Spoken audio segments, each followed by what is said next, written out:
What about the fact that you can build an entire company and everything, almost everything you need for that company using AI now? Like, I I don't know anything about digital all the time. sales, but that's Yeah. my company now, Suneet. So what I did is I went and took a bunch of high level coaching from the people who understand it the best, and I turned them into AI bots that could then reproduce all my funnel assets as I need them, following those concepts. And so that's my favorite thing to do.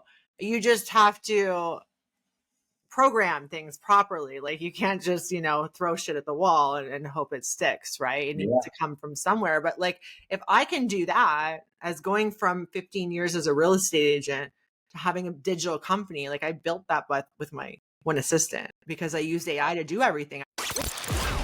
This is everything they never told you about real estate with the AI queen, Carrie Soave, sharing the tech, tools, and lead gen strategies that top producers won't tell you about. Now, here's your host, Carrie. Welcome back to the podcast. I'm really excited about this guest. We have Suneet Agarwal. He's broken records with his mega team in California, and he's from the cannabis industry in his earlier days. We just had a little talk before this podcast, but there's so many things that I want to bring up. Suneet, thank you so much for joining me today. Yeah. Thank you for the invite. I'm super excited. Glad we were able to make it happen. Okay, so I want to get back to your roots. So you're currently like one of the top mega teams in California. I believe you're like top on MLS in Sacramento right now, correct? Or Last I checked, I was number one on the MLS for so long, which is crazy to say. The funny thing is my right hand man was number two. So I should have been even higher, but for some reason they gave him credit on a bunch of my deals. So, geez. so I was number one by a couple 100% for a long time. I haven't looked lately, but we're talking years, Carrie. It's crazy. Yeah. I've only been a realtor for 11 years. Half of it up at number one in the MLS. But how have you done this in 11 years too? Like, I think that's impressive in itself. So you are such a powerhouse in the real estate industry. That's Like, very nice. you're a freaking powerhouse. I want to talk though, before we get into the real estate stuff, Okay. a little bit about what your life looked like before real estate. Before you got your license, you were in the cannabis industry and you just Yeah, told me some wild shit. So like, I want to get into that. so I used to be a dready. I used to live playing rock bands. I lived up in Humboldt County. I spent a lot of time in Chico. It took me 8 years to get my bachelor's. I was a wild dude. Right out of college, I got into mortgage because they were hiring. Right, I had a degree in like management information systems, which I had no idea what that was good for. But I got into mortgage because they were hiring, and I figured out sales real quick and did pretty good. But my roots were in cannabis, living in Humboldt and Chico. And when mortgage went kind of sideways, I said, well, I only know one other thing, and that's cannabis, and I love it. So we went in when George W. Bush was president. Like, they call us friggin' cowboys, right? Like, we're one of the originals here in Northern California, which is crazy because it's California, right? And, when we started, we rented a spot and people started coming. I had 2 sawhorses and a piece of plywood with a cash register and a bunch of jars, right? And that eventually turned into a very nice place in Sacramento. So nice that we used that, and we lobbied the city and we lobbied other cities, and we had attorneys and lobbyists and worked with local government, and we're able to pass some of the first ordinances that existed here in Northern California. So it was a real big deal. During Obama's reelection in 2012, the U.S. attorneys decided to kind of pursue some dispensaries just to be tough on crime, right? And the many people that they pursued were breaking most of the laws. They had guns under their bed and files of cash and all this, right? Which you don't do. Like, you're acting like a gangster, bro. But we were a legitimate business with K's, insurance, all the licenses, because my attorneys helped the city friggin' write the licenses, right? Like, we were those people. However, when the feds want to serve a warrant they get to take all your shit. So with that happening and them seizing our assets through the serving of a search warrant, right? I said, well, that was pretty traumatic. We're talking U.S. Marshals, battering ram to my front door, 5 a.m., laser sights over some cannabis, right? And I was like, you guys could have sent me a letter. Like, let's get real.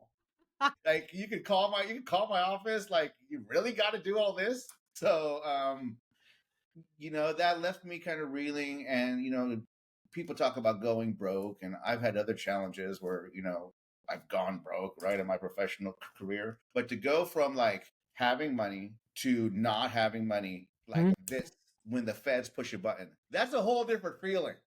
Yeah. And there's also that identity there. And there's also, well, I still got bills, and now like even my savings, and not like we were balling, we were a real business. We had workman's comp, we had health insurance, we had 401ks, like we did it right. So that took into the big money that everyone thought it was. We did great, but it wasn't like I didn't have Lambo. I had the same car. Like I didn't even buy a car the whole time we were open. I had the same car, right? Yeah. But that's crazy. I didn't buy a car the whole time. I never thought about it. But so yeah, that so I went and I kind of just quit working, got an unemployment, did some consulting jobs. My mother is an angel, and she helped me. I'm in my late 30s at that point. Yeah. Right. And I was breeding like American bulldogs, trying to sell puppies, like a complete trashy dude, right? Like, and my mom and one of my best friends said, hey, you should get a real estate. He had recently become a realtor and did well. So I said, all right, how about not? I'm going to figure something out. And after them really, really encouraging me or telling me, you got to do something. Yeah. I went ahead and did. And within 9 months, I was like rookie of the year for that big brand's entire West Coast division. There's something here, right?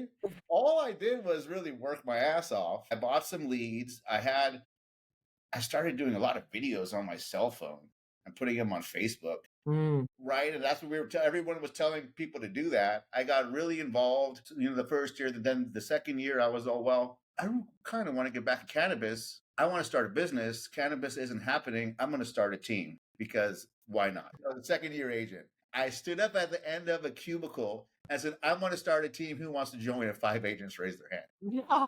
And I'm all right. So I got a team. And really, I dove into self-development and coaching and events and podcast, and really went on that journey to where I figured it out. There was business acumen because I had run businesses. There was fire because I was pissed. Well, you're either one of two people in this life. You're either an entrepreneur at heart or you're not. You're like a worker bee. That's my opinion. And from what you tell me about your past, like you've been an entrepreneur 100%. Every step of the way, just in different industries and in different areas. Even when you were, like you said, like trashy living on the farm or the ranch or whatever, breeding bulldogs, Yeah. that was a business.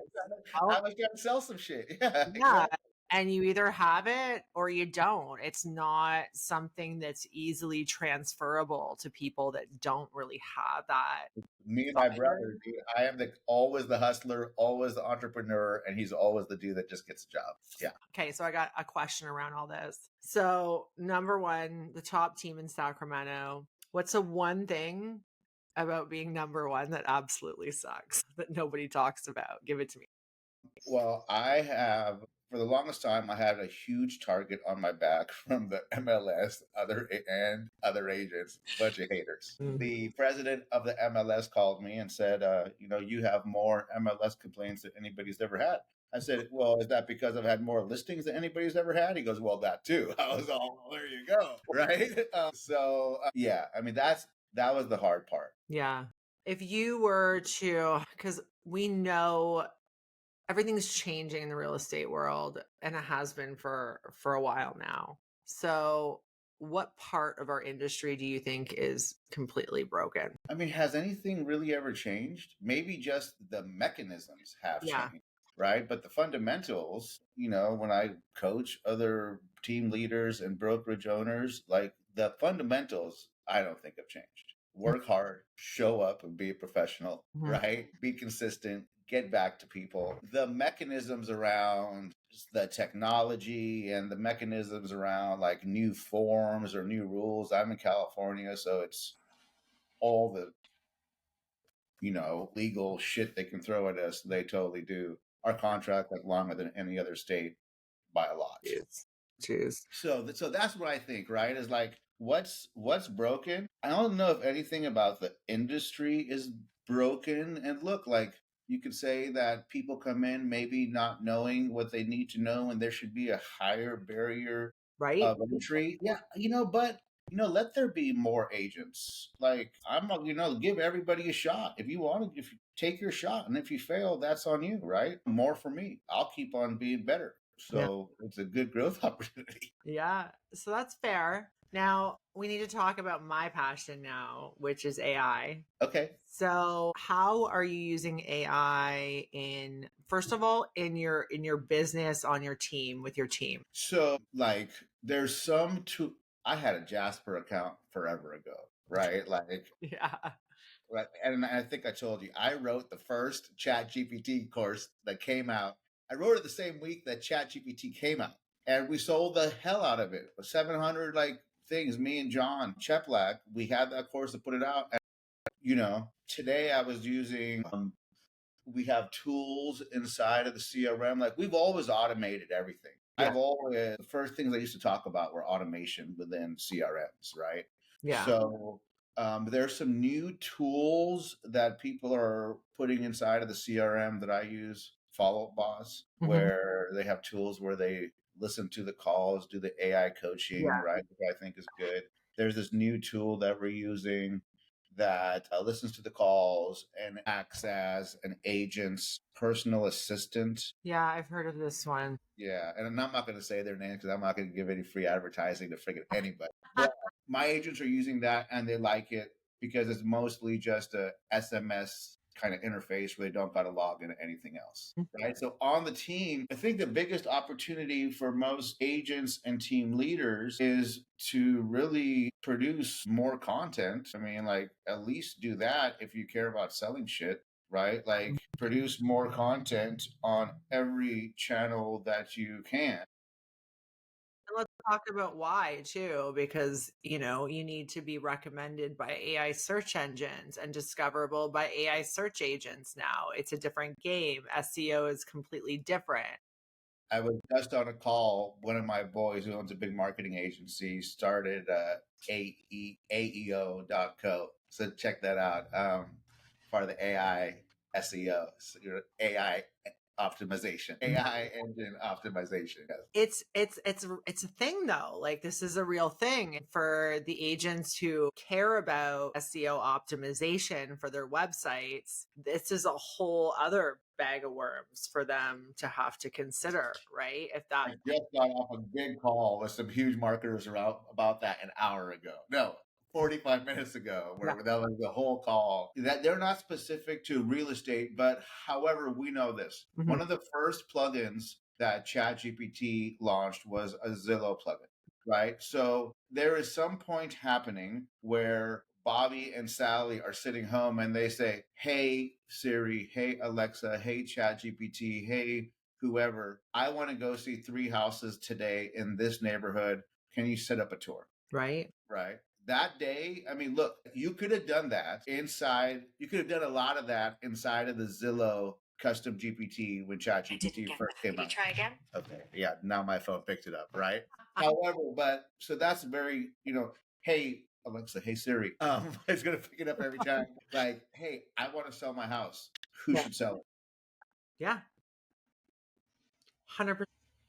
I tell agents all the time, I'm like, it's going to massively change how buyers find their properties and how sellers choose their agents. Like I could go to ChatGPT and say, "Hey, I'm looking to sell my house. I only want to deal with women who are divorced and have no kids because I'm super needy and I want them available 24. And they must love dogs, but they've got to be really, really good at the lakeshore area on the water in Burlington." And if somebody's content depicts that, the AI search engine will find it and send it to me. So it's all comes back to content. Well, I mean, like, Google and, all the the LLMs, all of them are indexing Google right now, right? Like No, that's what they're using, except for Google. ChatGPT is Bing. Okay, are you sure? Because the call I just got 100%. off of, it said that it's using Google as a data set. 3 months ago, they're using Bing.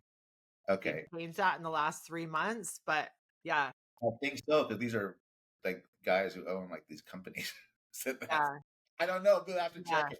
But still, Hmm. right? Like, but you should still index on Bing. You should index everywhere. You should index on YouTube. You Yeah. should index on Facebook. You should index on X. You should index on every because someone's going to ask friggin' Grok, right? Like, I want to sell. Someone's going to like the Grok user experience. Hey, I want to sell my house. I like Grok sometimes, right? I love Grok. What's your favorite LLM? So it depends on the use, Okay. right? For written content, it's got to be Claude. Really? Got to be Claude. A lot of so I'm in this big marketing mastermind. I just talked about it with guys like Perry Belcher, Jason, the top dudes, and I'm the only real estate guy in there. So they spend a lot of time talking about this. And Manus, one of the top copywriters I know, is using Manus now, and he sent me the credits. I haven't looked at it, but I love Claude 3.7 Sonnet for written content. 100%. So I love Claude. Claude is supposed to be really good for coding. I don't code, so I would know. But my only thing with Claude is memory isn't as great. And therefore, for me, because I use ChatGPT every single day and everything, like I've got looped tasks, automations happening. So it knows everything I'm doing. I can't justify not like switching over to Claude when it's memory. Can't even remember what I talked about in a different conversation. So I'm more about the automation of it and it understanding my brand and my company. Do you know what I So mean? we're not using Claude. You're absolutely right. We're not using Claude inside of Claude. Okay. We're using it in bots that we've created with Claude as the writing component. Nice. And the bot has everything else saved, like a dynamic memory with shit that we put in Chat GPT, right? Just so I can get the content I like and still get the memory. There's the two like softwares that we use for that. One is MindPal, which is freaking MindPal is insane. And the owners are great people. They're in Singapore, and MindPal is insane. Like you can have any different agent in any different LLM, and just make the workflow and have it shoot over here and do this and zap into this. It is insane. I am going to look into this actually. And then also for easy shareable bots. Mm-hmm. Well, MindPal also has a shareable bot thing, but I'm using some bots in Poe too. Which is similar to where you can bring in hook up your API from the different language models, build the bot in there and have it reference that. But like my clients reside in coaching, they all get access to like all my Claude bots. I got Grok bots. I got Perplexity bots. We got like a bot that talking about content where Perplexity will go find the newsletter topics. We send 3 newsletters a week to our consumer list, where Perplexity will go and do the research because it's really good at that, right? And then send that to Claude, that'll write a blog, and then send that blog to a website for us to publish, and then write an article using Claude on the blog, and then add it to our newsletter, right? And doing that for all the different topics. So different language models, having specialized in the single task, right? Different language models, single task specific agents working in unison with different LLMs and single tasks. Like write the intro, write the body, write the headline, write the hook, right? Write the CTA. So it's different steps. What do you think of Gemini? I think that a lot of the stuff they have in the back there is super cool. Notebook LM, right? Some of their deep research stuff, some of their vision, like where you can have it like read the room and record stuff. I like that. I haven't used it for any kind of like real toy. No, like not daily, right? Like my thing is ChatGPT. So I'm using it not as much as ChatGPT, but for the simple fact that I have G Suite, so like my Google Drive, my Google Calendar, my Gmail, I can access it through live chat, voice chat. I could just be like, hey, Yeah. Somebody calls me and says, hey, I want to come on your podcast for 2 p.m. on Tuesday. I can say Gemini. Am I open? Do you know what I mean? Like, so I like it for that. It's not quite there yet where it can actually create docs, create spreadsheets, create content from a voice command, but it's going to be the first one that can because, like, hello, Google, Gemini. So I'm getting used to it now because I just feel like it's taken ChatGPT too long to pull this off. Like, remember when they integrated, you could integrate your Google Drive with ChatGPT? Well, it stopped there and it never progressed. Yeah. So I ended up having to use Gemini. Yeah, maybe it's just that I'm using a different AI tool for my email now, so I don't even log into Google Suite, right? I'm using Shortwave, which connects to OpenAI. Really? Shorewave or shortwave? But I've been saying the name wrong so much. It's Shortwave. I'm looking at it. Short. Okay. So, that's like a open AI integrated email, like it's my main email thing on my phone now and on my computer instead of Gmail. EXP is using Fixer, but I tried Fixer. I didn't like it that much. Yeah, I haven't heard of it. I'm okay. So where I'm at with like calendar integrations and email integrations, if you're not saving me time, I don't want anything to do with it. I'm more about automation and time than anything else. And if you are giving me in the same response email draft 2 or 3 responses, that means I have to go in there, read them, and at least delete one, if not edit one. And at this point, I'm not saving any time. It might be taking me more time. So I just get really impatient and fed up with stuff that just isn't there yet like that. Does that make sense, Suneet? That's awesome. Yeah, that's awesome. And then honestly, like, what do you think about this? Because I'm trying, like, okay, so I do AI coaching and consulting for all the brokerages. I feel like, yeah, so there's tens of thousands of tools out there, AI niche specific tools. I may recommend like 5. And here is why. I think that LLMs are advancing at such a rapid speed that SaaS products are going to be irrelevant soon. Going to put them out of business. So why am I going to bother and waste my time? Like, look how quickly they're advancing. You know what I mean? Well, you can make your own SaaS with bold or Exactly. lightweight, right? Yeah. Like I just don't. And at the end of the day, I don't care to you. Like, people ask me all the time because I create bots for social media because I'm a content creator. That's how I generated all my business, my entire career for every company. Okay. And so everyone's like, well, why do you create your own tools for social media? I'm like, because they're like, there's a lot of them out there available. True. But I don't want to use a social media tool built by a computer engineer. What the hell do they know about A, social media, and B, getting business as a realtor or an entrepreneur on social media? Nothing. They absolutely know nothing about it. So I'm going to build myself. Yeah. And I feel like that's why you do the same thing, right? Like, I'm not going to put, because that's what people don't understand. AI is great, but it's really like what makes it really good is the knowledge and the training behind it. That's when you get like really good AI products and something worth using. And most of it isn't. And that's why, because they don't know what the hell they're doing. There's no knowledge that's going into the training of this tool. Yeah, I mean, so just yesterday, we made a outbound recruiting calling bot, right? And the first iteration was okay.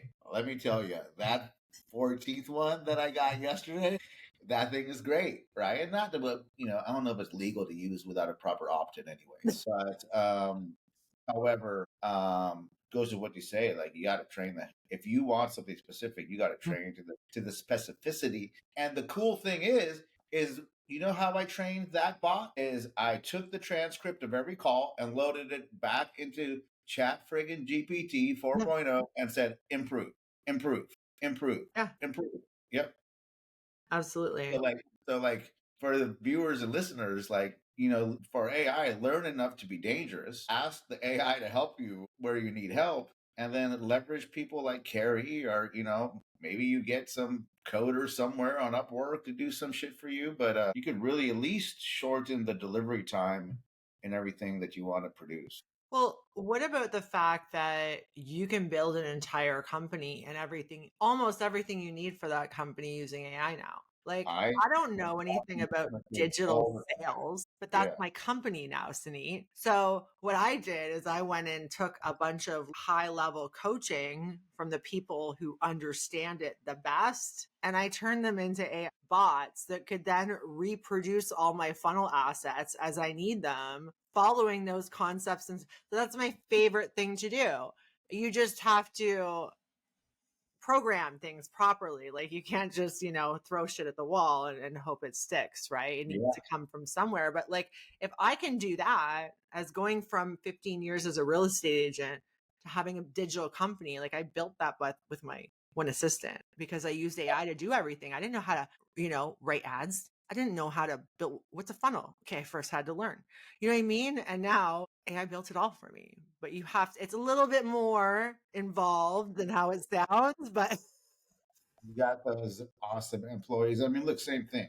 Like I own, I think, 7 companies, and we're launching something new in about 2 weeks. A recruiting call appointment setter. I want to hear, Uh, I want to see this. I want to test it too. I well, have no, a database. that's going to be real people. Oh, really? That's making it outbounds.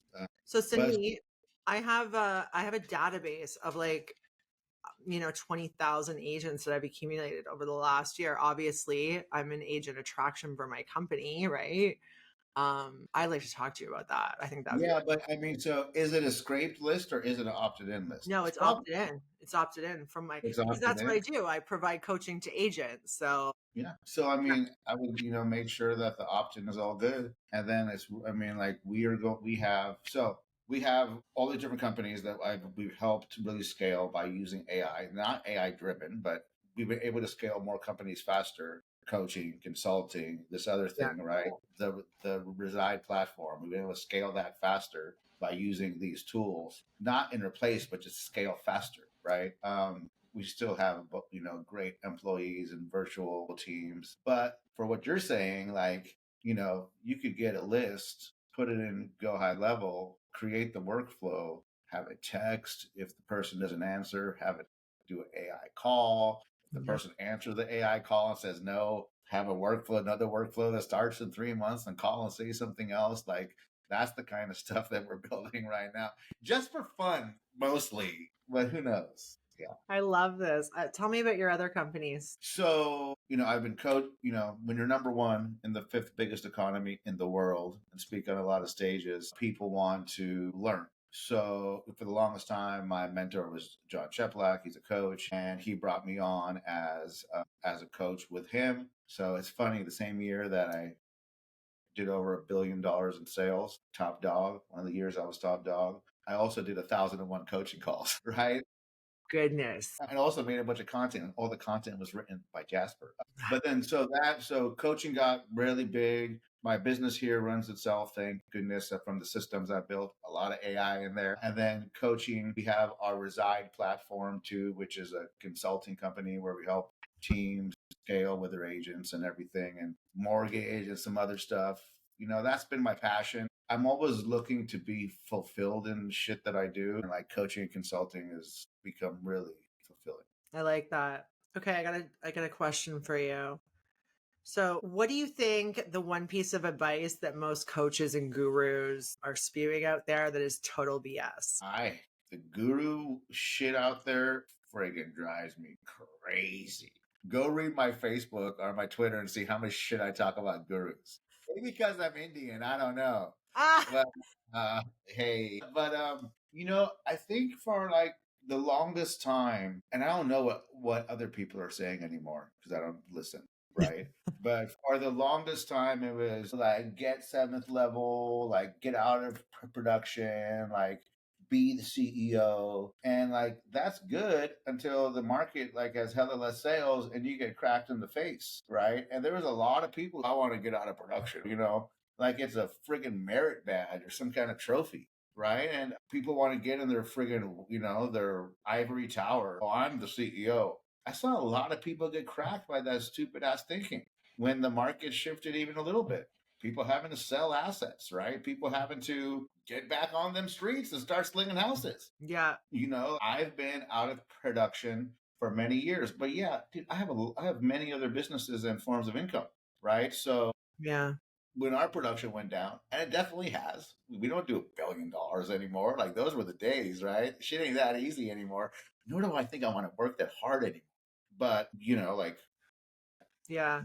So if you had to do this all over again, Suneet, what would you do differently? Dude, I don't know.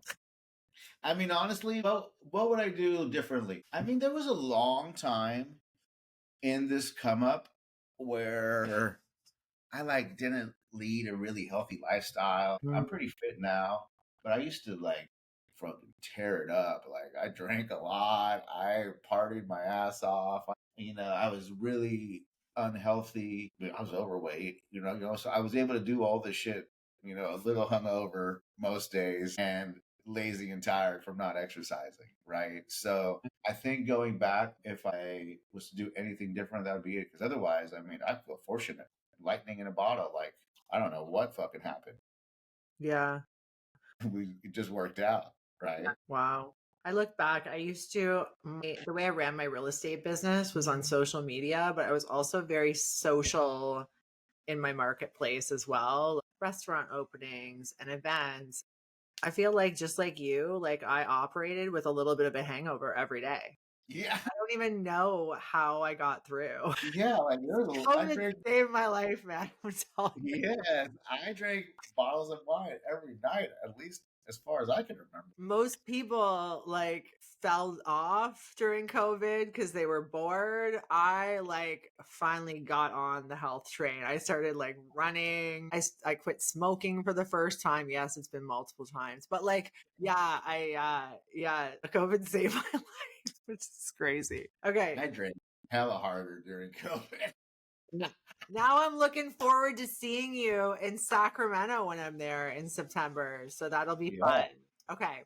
Give me your top 3 tech tools. Doesn't have to be AI, but please throw one in there. Yeah, you can't live without. I'm talking. I think everybody should have some sort of high level task management system. And for us, it's Monday. And I love it. Really? Monday? I love it. I operate all the businesses, all the content. When I sold, a couple thousand homes a year, they all went through Monday. All our homes still go through Monday. We run Reside, which is a big company, through Monday, right? I have every piece of content I've ever done across every channel. And we've posted, 4 or 5 times a day to 5 different brands for the last 6 years, right? So I have all that content there. We have everything inside of Monday, and it's great. But I also have Notion for personal task management, which is probably a little redundant. Anybody listening, you should have one. We have a sauna. We're doing a sauna. Yeah, fine, right? I love Go High Level. Something. Right? Isn't it great? I love Go High Level. And I love it too because I have different accounts for different businesses. It's all in one place. And I got clients in there I can do stuff with too. And besides that, iMessage, right? That's pretty much it. Sure, ChatGPT is great personal assistant, Claude for writing. But I made a lot of money with just Monday and SMS and right? And that's it. This is my new favorite. These are my Meta glasses. What are those? They're my Meta glasses.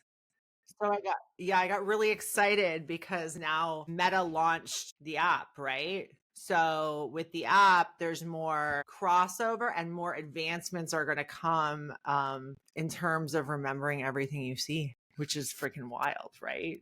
Yeah. Well, they look great. So you got that. I don't know if I'm ready, dude. Do it. Okay. So I'm the person that cannot remember names or details about people's lives. I'm that person. My husband fills that missing piece. He's very personable. I'm very I don't know. I'm very introverted. And yeah, I feel like these are going to solve all my problems. So will the use case be you record everything, you filter it into some kind of bot that will give you notes? Okay, here's what I'm going to do. I'll tell you. So I speak, last year I spoke on, I would say roughly about 74 stages all over the world, from like That's a lot. Parliament in Rome to like Iceland, like you name it. And I get stage fright. Sometimes like I straight up black out while I'm up there. But if I wear these on stage, I'm hoping that they'll advance, or I can pull the content and manipulate it in my own way so that I can seize people's reactions to what I'm saying, have that be like one feedback loop. But also, you know, people that come up and talk to me after, instead of having to fly a team out there that can keep track of all of, you know, everything that's going on, the people that want to follow up with me, the AI glasses can just record everything. Like that's my perfect scenario, but like obviously there's way more opportunity, right? Like it I can think tell that you what you're looking at. They can tell you what they're looking at right now. What else? Like it's coming, Suneet. It's coming. And Meta's on their shit right now. So I'm actually they dropped the ball big time. Like I remember using their chat bot inside Instagram and just being like, you suck. You just lied to me 3 times in a row. I'm never using you again. But I feel like they're trying to make up for lost time. So like I'm here for it. Yeah. I think that feedback loop is a great use case. Right. So that's something that like I feel like you speak a lot, right? So I feel like that's something that we could really utilize. That's what just so you know, I do AI consulting and stuff, but it's not because I have any tech skills. I actually have none. Mine is like my strategy, operations, and my ability to like see use cases that other people can't. So that's kind of like my superpower. It's not because I can build you anything or code anything. Like can't do that. But I can definitely like hire somebody to build something sick because of like the things that I see, the operations that I see, and the strategy that I see. So are you making then all your bots in OpenAI? Yeah, right now I'm just doing GPTs. Them forever. I built EXP, their marketing department, all their GPTs, Leo his. Cool. Yeah, so I'm really good at like, you know, mapping out how they should work. My GPTs don't just like they're not generalized. Like they walk like they do like a 10-step process for you and you can't fuck it up, Suneet. Like you cannot mess it up. It's like You should really look at MindPal because you're gonna like MindPal. I'm going to. You can make the bots in there and you can do the workflows where you can put fucking 100 different GPTs in there with different user interfaces. Like you're gonna love it. And then I want to build out, like, I need to build out the automations as well.